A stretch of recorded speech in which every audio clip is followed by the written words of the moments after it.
tas Liucijos atėjimas, ta saulėgrąža, tarsi simbolizuoja tą šviesos nešimą visame kame ir kiekvieno mūsų darbe. Ne tik tai mokytojas yra šviesos nešėjas, kiekvienas mūsų bendruomenės narys, ar tai būtų valytoja, ar tai virėjas, atlikdamas tą savo kasdieninę pareigą, jis tarsi neša tą šviesą, savo šviesą.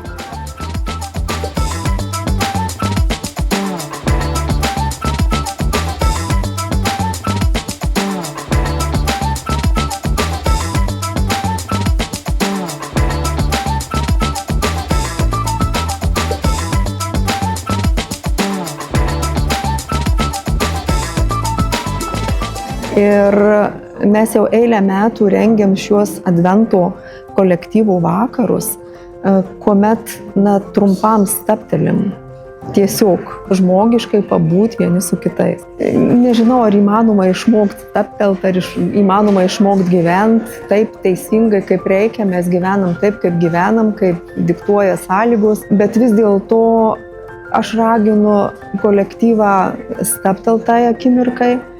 Ir visiškai neįpareigojančiai, visiškai laisva valia, kas nori, kas gali, kas mato reikalą ateiti čia.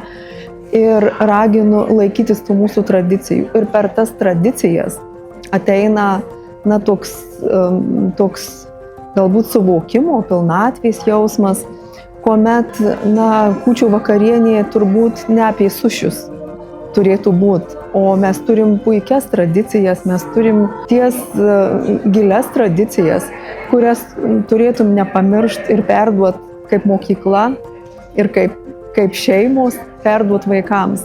Nes būtent per tas tradicijas atsiranda tas suvokimas ir atsiranda artumas, tas kūčių vakarienės gamyba kartu šeimoje. Suprantu, kad neapsimoka, galima geriau užsisakyti arba nusipirkti, bet tos patirtys yra tokios neįkainojamos. Taip ir mūsų šitas vakaras, čia yra mūsų suneštinis. Ir tai irgi kiekvienas mes padarom tai, tą mažą dalelę, indėlį į šitą vakarą, ir tai mus taip pat suartina. Tai būtent per bendrus darbus, per veiklą, per buvimą kartu. Aš suvokčiau Šventą Liuciją kaip šviesos nešėją. Yra legenda, kad Šventoji Liucija dar imperatoriaus Diokletiano laikais nešė maistą katakombose įstrigusiems krikščionims. Ir buvo įskųsta ir nukankinta, bet taip ir liko tos šviesos nešimo simboliu.